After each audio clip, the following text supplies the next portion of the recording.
आज जो second lecture है हमारा बेसिकली वो लेक्चर जो है उसमें हम लोग डिस्कस करेंगे कि वो कौन कौन से ऑफिशियल कंपेंडियाज हैं या ऑफिशियल फार्माकोपियाज हैं जो हम लोग यूज़ करते हैं ड्यूरिंग कंपाउंडिंग एंड डिस्पेंसिंग, या आप ये कह सकते हैं फॉर इंफॉर्मेशन ऑन ड्रग्स, और इंफॉर्मेशन भी वो वाली जो ऑथेंटिक इंफॉर्मेशन होती है। तो उसके लिए हम लोग बहुत सारे ऑफिशियल कंपेंडियाज जो हैं और लिटरेचर्स जो हैं वो हम फॉलो करते हैं। As till now I guess आप सबको पता होगा, बीइंग स्टूडेंट ऑफ फार्मेसी, कि ब्रिटिश फार्माकोपिया और साथ में यूएसपी, यूनाइटेड स्टेट फार्माकोपिया, ये दो नाम आपने बहुत ज़्यादा सुने होंगे अभी तक कि जी वो हमारे ऑफिशियल बुक्स हैं, हम उनको फॉलो करते हैं to formulate our formulations, to conduct our test, quality control test as well as the quality assurance testing, हम उनको फॉलो करते हैं। ठीक है, यहाँ पे इसके साथ साथ और भी हमारे पास कुछ कंपेंडियाज हैं जो मैं अभी आपको बताऊंगा। कुछ उसके अंदर जो हैं वो ऑफिशियल हैं और कुछ जो हैं वो नॉन ऑफिशियल हैं। कुछ को हम इंडस्ट्री के अंदर यूज़ करते हैं, कुछ को हम रिटेल सेटअप के अंदर यूज़ करते हैं, कुछ को just as a source of referencing जो सपोर्ट करता है हमारा ब्रिटिश फार्माकोपिया या यूएसपी को, उसको फॉलो करते हैं। ठीक है बेटा, तो ये चीज़ें जो हैं ये हम लोगों ने बेसिकली जो सोर्स ऑफ इंफॉर्मेशन है वो हमने आज, एक छोटा सा टॉपिक है हमारा, वो हमने कंप्लीट करना है। सोर्स ऑफ इंफॉर्मेशन के अंदर सबसे पहले, और ये भी आपने या तो नाम सुना होगा और फ्यूचर में जब क्लिनिकल फार्मेसी में आप लोग जाएंगे तो ज़्यादा नाम सुनेंगे, वो है BNF, जिसको हम लोग ब्रिटिश नेशनल फॉर्मुलरी भी कहते हैं। ठीक है, आम तौर पे जब भी आप यहाँ पे भी आपको कोई, जब आप ये डिस्कस करेंगे आपको कहा जाएगा कि BNF को आप लोग जाके देखें, तो आम तौर पे वो एक ये समझा जाता है कि जब आपने डोज चेक करनी हो किसी भी फार्मास्यूटिकल एंटिटी की, जब आपने डोज चेक करनी हो फॉर पीडियाट्रिक्स, जीड्रियाट्रिक्स, किसी भी BMI के लिए, वो हम लोग जाते हैं BNF को फॉलो करते हैं। ठीक है, ये एक कॉमन सा एक वर्डिक्ट है BNF के ऊपर। तो इसके अंदर जो बुक में जो चीज़ मेंशन है वो ये है कि पहली बात तो ये है कि ब्रिटिश मेडिकल एसोसिएशन जो है, pharmaceutical society of great Britain जो है, ये इसको पब्लिश करती है।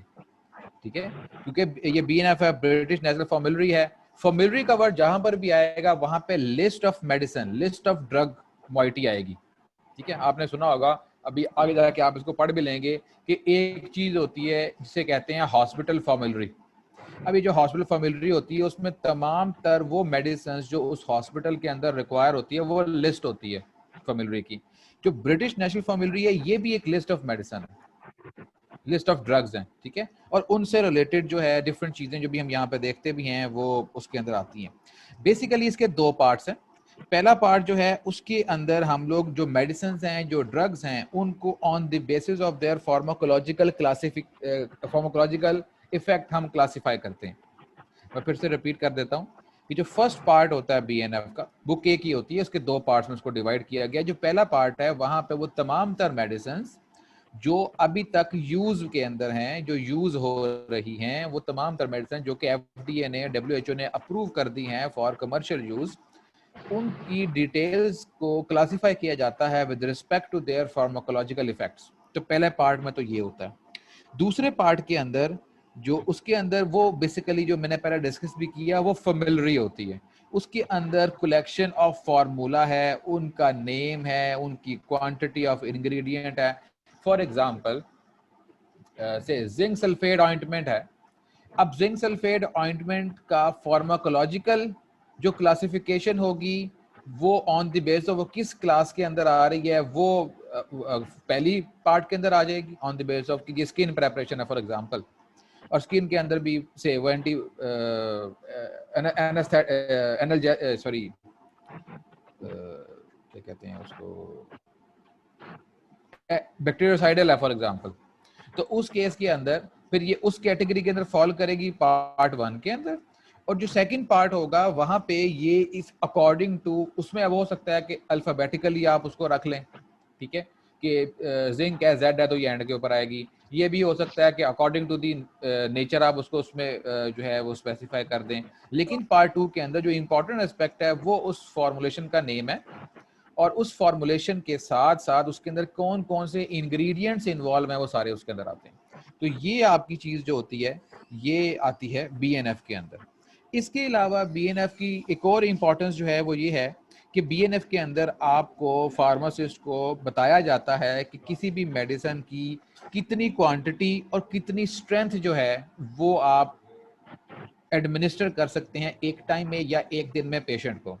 अच्छा, अब इसका यूज कहाँ पे आता है? डॉक्टर ने प्रिस्क्रिप्शन लिखी तो हमारे पास जब पेशेंट की प्रिस्क्रिप्शन आती है डॉक्टर से, तो फार्मासिस्ट जो है वो डॉक्टर ने अब डोज लिखी है, for example 5 milligram TID, 5 milligram 3 times a day देनी है। आप ये देख रहे हैं जी ये 5 मिलीग्राम 3 टाइम्स अ डे जो है, क्या ये डोज एक्यूरेट है? ठीक है, तो आप कैसे चेक करेंगे? एक तो तरीका आप याद कर लें, लेकिन सब कुछ याद नहीं रहता। दूसरा तरीका ये है कि आप फॉलो करें किसी ऑफिशियल कंपेंडिया को। तो उस केस में जिस ऑफिशियल कंपेंडिया को आप फॉलो करेंगे वो होगी ब्रिटिश नेशनल फॉर्मूलरी, या जिसको हम लोग BNF कहते हैं। ठीक है जी। इसके अलावा डोजेस फॉर प्रेपरेशंस भी इसके अंदर दी जाती हैं। इसके अलावा ये भी methods describe, official methods describe हैं टू रिड्यूस और इंक्रीज द डोज। रिडक्शन होगी पीड्स के केस में, और अगर कोई बंदा जो है वो ओबीज है या उसका बॉडी मास इंडेक्स बहुत ज्यादा है, तो इन दैट केस उसकी डोज अगर आपने क्वांटिफाई करनी है विद रिस्पेक्ट टू हिज और हर बॉडी मास इंडेक्स, तो अगर डोज इंक्रीज करनी पड़ती है, उसका फॉर्मूला भी BNF के अंदर ऑफिशियल कंपेडिया के अंदर आपको दिया गया होगा। ठीक है जी। तो this was the first source जो कि एक डिस्पेंसिंग फार्मासिस्ट को देखना पड़ता है और जरूरी है कि उसको इन बुक्स की नो हाउ हो। सेकंड हमारे पास जो है, इसका भी आपने कहीं ना कहीं नाम सुना होगा, ये है ब्रिटिश फार्मास्यूटिकल कॉडेक्स, इसको BPC भी कहते हैं। आपने थर्ड सेमेस्टर में जब प्रेपरेशंस बनाई थी तो आपने देखा होगा उसके अंदर कि हमारी प्रेपरेशन के आगे मेंशन होता है BPC 1959। For example simple sugar है, प्रेपरेशन ऑफ सिंपल शुगर है, तो सिंपल शुगर की प्रेपरेशन के अंदर उसके एंड पे लिखा होता है जी ये BP, या तो BP का रेफरेंस होता है जी BP 1965, BP 19।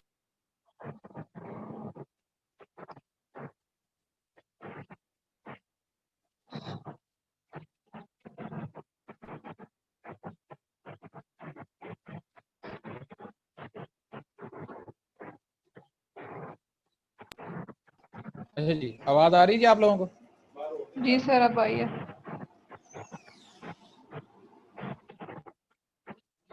जी आवाज आ रही। सो इस केस के अंदर जो ब्रिटिश फार्मास्यूटिकल कॉडेक्स है, ये आप लोगों ने BPC जो है लिखा होता है BPC this year, BP this year, USP this year, तो ये वो BPC है। इसके अंदर हमारे पास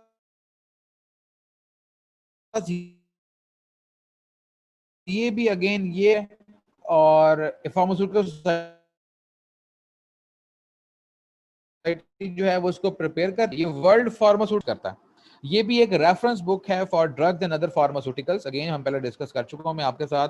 यहाँ पे बेसिकली वो मेडिसिन इसके अंदर आती हैं जो कि ब्रिटिश फार्माकोपिया के अंदर इन लिस्ट नहीं है। अब यहाँ पे आपका क्वेश्चन बनता है कि सर वो ऐसी भी मेडिसिन हैं, ऐसी भी ड्रग्स हैं जो ब्रिटिश फार्माकोपिया के अंदर, ऐसी फॉर्मुलेशंस भी हैं जो ब्रिटिश फार्माकोपिया के अंदर लिस्ट नहीं है? तो आंसर है yes, there are few preparations are basically was generated in early 1950s, और कुछ केसेस में 1970-75 में बंद हो चुकी हैं। तब तक की प्रेपरेशंस जो हैं वो BP के अंदर, क्योंकि फिर एडवांस प्रेपरेशन आ जाती हैं, तो पुरानी प्रेपरेशन जो होती हैं जो कि आप आमतौर पर फिजिकल फार्मेसी या इनके अंदर आप प्रिपेयर करते हैं, फार्मास्यूटिकल प्रेपरेशन के अंदर आप प्रिपेयर करते हैं, वो तमाम प्रेपरेशन क्योंकि इंडस्ट्रियल स्केल पे अब नहीं बन रही होती, या वो ओवर आप क्या कहते हैं उसको, एक्सटेम्पोरेनियस प्रेपरेशंस जो हो जाती हैं, या ये ऑन द स्पॉट कंपाउंडिंग और डिस्पेंसिंग से बना के दी जाती हैं, ये वो तमाम प्रेपरेशंस BPC के अंदर रह गई हैं, BP से निकाल दिया गया उनको। तो एक लिहाज से BPC जो है या ब्रिटिश फार्माकोपिया कॉडेक्स जो है, ये ब्रिटिश फार्माकोपिया की ही एक सिस्टर कंसर्न है, और वो प्रेपरेशंस जो अब पुरानी हो चुकी हैं, ऑब्सोलीट हो चुकी हैं, लेकिन आज भी यूज हो रही हैं टू सम एक्सटेंट, लेकिन यूज उनका कम है, और वो इतनी टेक्निकल प्रेपरेशंस नहीं हैं, उनको वहां पे डाला जाता है। So this was all about the BPC। अच्छा जी, इसके अलावा the formulary is the most valuable part. इसके अंदर भी जैसे बीएनएफ के अंदर आपके पास दो पोर्शंस थे, इसकी भी एक फॉर्मूलरी होती है। उस फॉर्मूलरी के अंदर आपको बताया जाता है कि अकॉर्डिंग टू दी क्या कहते हैं आप, ग्रुप ऑफ प्रेपरेशन, या जिसको आप कहते हो pharmaceutical preparation, according to the pharmaceutical preparation आप क्लासिफाई करते हो अपनी प्रोडक्ट को उसके अंदर। अब फार्मास्यूटिकल प्रिपरेशन की बेसिस पे फॉर एग्जांपल टैबलेट्स को अलग क्लासिफाई करेंगे। ऐसी टैबलेट्स जो कि अब ऑब्सोलीट हो चुकी हुई हैं लेकिन कुछ केसेस में बनानी पड़ती आती हैं, वो उसके अंदर होगी। ऐसे कैप्सूल्स जो आप कॉमनली नहीं बन रहे लेकिन कुछ केसेस में यूज करने पड़ते हैं, वो वहां पे होंगे। ऐसी ऑइंटमेंट्स जो आमतौर पे आप नहीं बना रहे होते लेकिन बनानी पड़ जाती हैं, वो तमाम जो है according to their preparation, mode of preparation या टाइप ऑफ फॉर्मुलेशन, उनको क्लासिफाई जो है वो किया जाएगा। साथ ही साथ उसकी डेफिनेशन दी जाती है कि जी कैसे बनाई गई है। साथ ही साथ how to take that medicine, ये इसके अंदर बताया जाता है। इसके अलावा उसका कंटेनर कैसा होना चाहिए, मीन उसकी पैकेजिंग की का सामान की सारी डिटेल्स वहां पे बताई जाती हैं, और उसकी लेबलिंग क्राइटेरिया भी, लेबलिंग रिक्वायरमेंट्स को भी वहां पे बताया जाता है।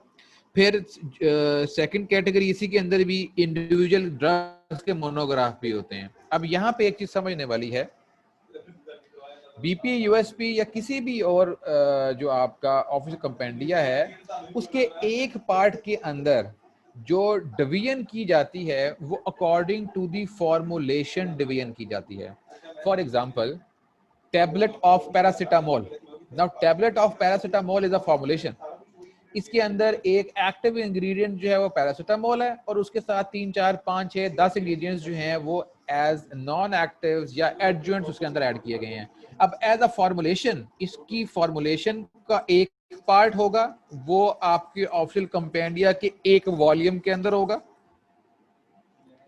और इसके अंदर जो ड्रग है उसका ऑफिशियल कंपेंडिया, ये जिसको हम कहते हैं इंडिविजुअल मोनोग्राफ। अब ये अगेन एक नई डेफिनेशन आ गई है। जो मोनोग्राफ होता है, इंडिविजुअल मोनोग्राफ होता है, आपकी फॉर्मुलेशन का मोनोग्राफ भी हो सकता है और आपका ड्रग का मोनोग्राफ भी हो सकता है। अगर फॉर्मुलेशन का मोनोग्राफ होगा तो वो सिर्फ मोनोग्राफ कहलाएगा।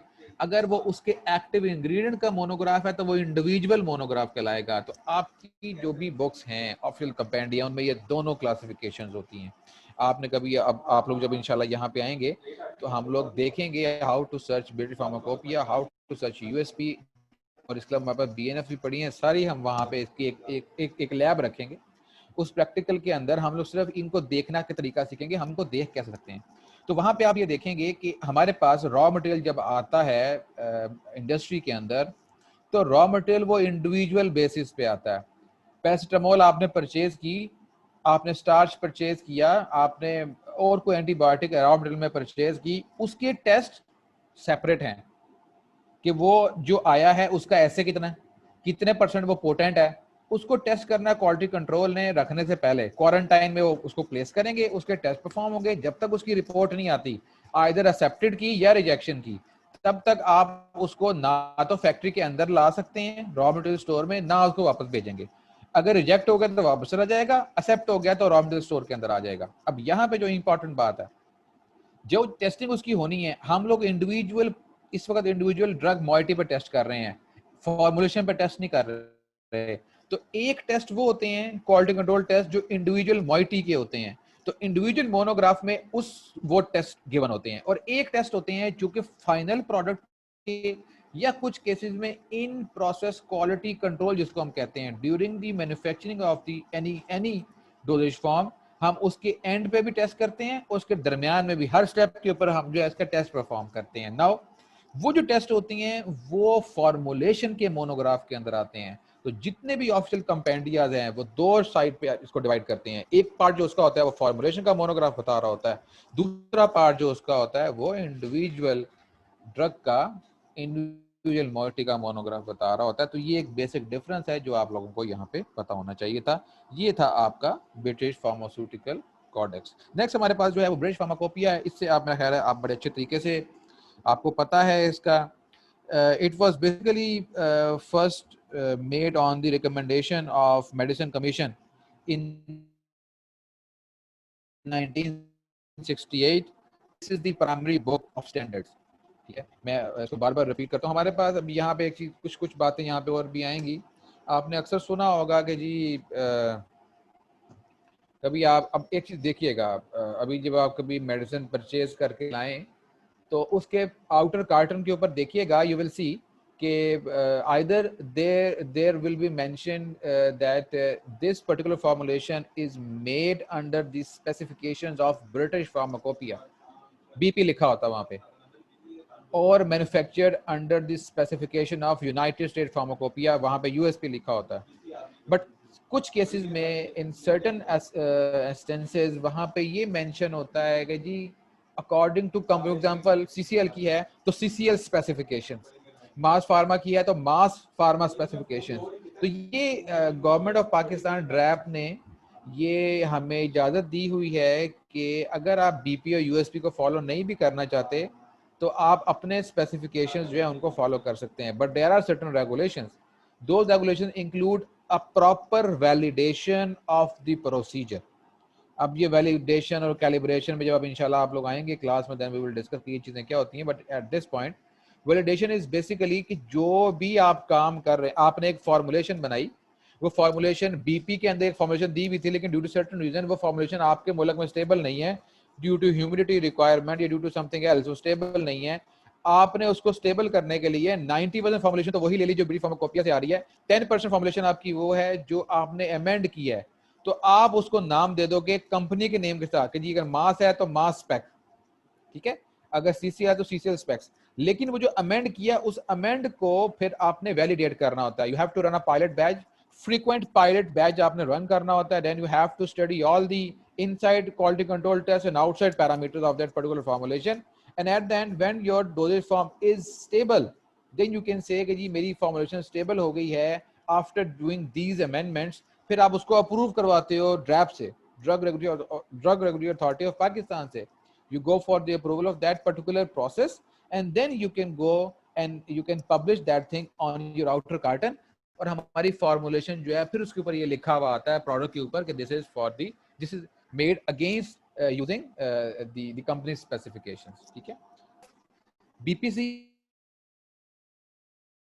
And BP, all the formula official compendias are basically known as official, ठीक है।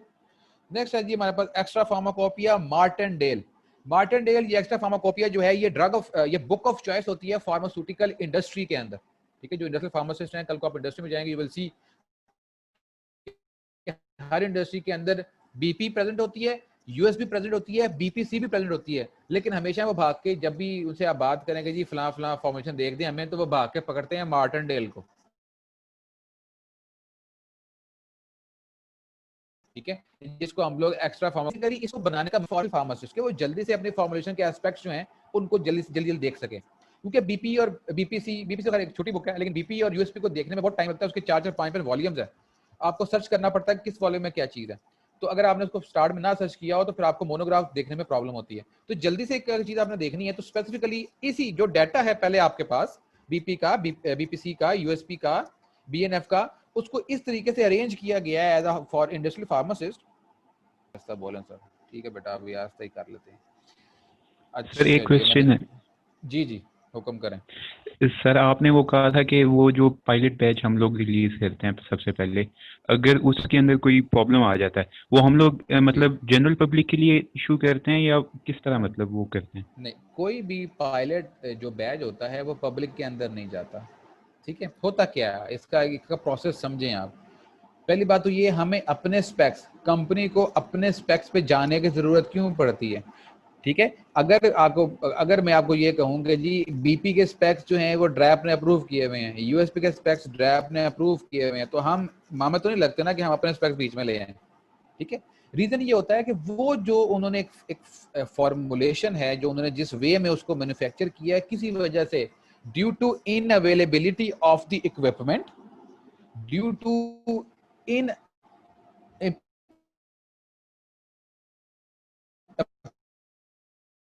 अप्रोप्रिएट रिसोर्सेज या इन पर्टिकुलर प्रोसीजर को नहीं फॉलो कर सकते किसी रीजन की वजह से, फिर आपकी कोशिश ये होती है कि आप कोई ऐसा मेथड निकालें जो कि आपकी फॉर्मुलेशन भी बन जाए और उसकी क्वालिटी भी बीपी वाली हो, जो बीपी फार्माकोपिया से क्वालिटी बनी थी वो हो।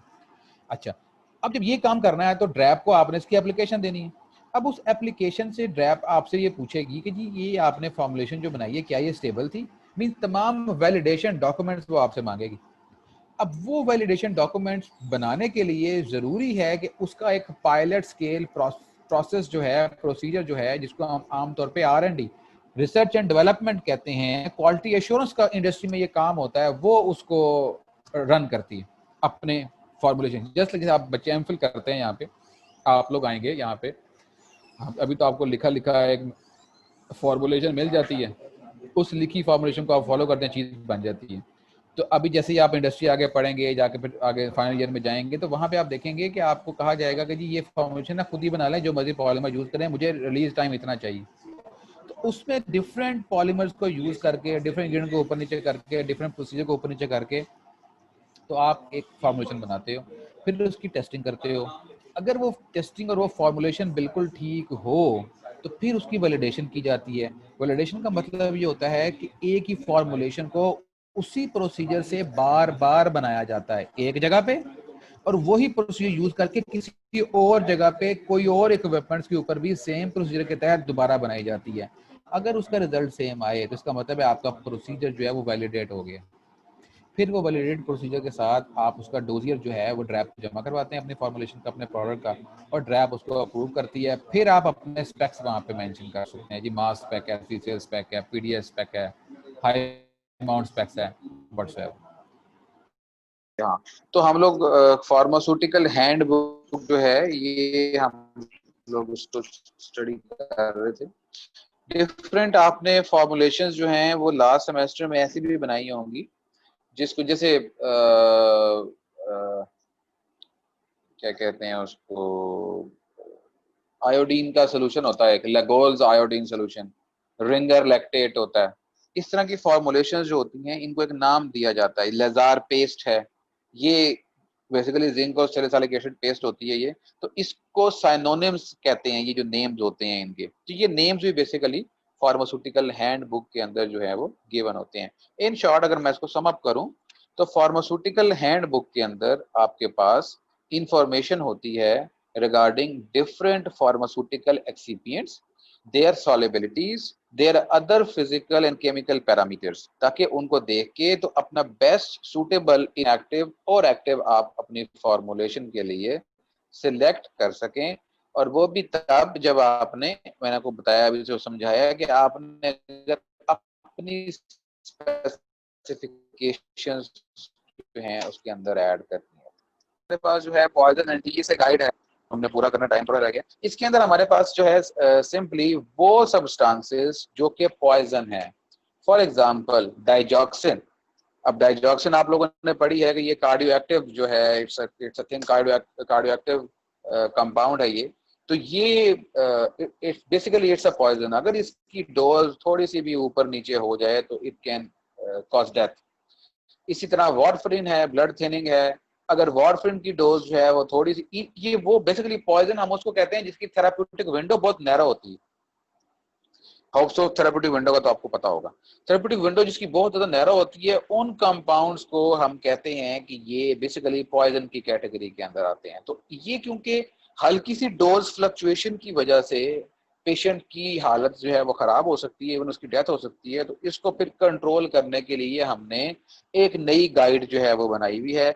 इसको भी फार्मास्यूटिकल प्रेस ही पब्लिश करता है, और इसके अंदर वो तमाम ऐसे प्रोडक्ट्स जिनकी थेराप्यूटिक विंडो बहुत कम होने की वजह से उनको पॉइजन का दर्जा दिया गया है, उसको इसमें एनलिस्ट किया जाता है। उसकी डोजेस का बताया जाता है, उसको स्टोर कैसे करना है वो बताया जाता है, उसका कंटेनर कैसा होना चाहिए, इंडिविजुअल के बारे में बताया जाता है कि वो कैसा होना चाहिए। इसके अलावा उन पे लेबल रिक्वायरमेंट जो है वो कैसी होनी चाहिए। और हाँ, सबसे इंपॉर्टेंट कि उसके अंदर आप लोगों ने उसका जो रिकॉर्ड है उसको कैसे मेंटेन करना है। कि आपके पास फॉर एग्जांपल अगर 10 टैबलेट्स थी किसी पॉइजन की, तो उसको आपने रिकॉर्ड रखना है उसका, कि जी ये प्रेपरेशंस जो हैं इनमें से अगर 10 टैबलेट्स थी तो हमने 8 जो हैं वो डिस्पेंस कर दी हैं और 2 हमारे पास रिकॉर्ड में अभी भी हैं।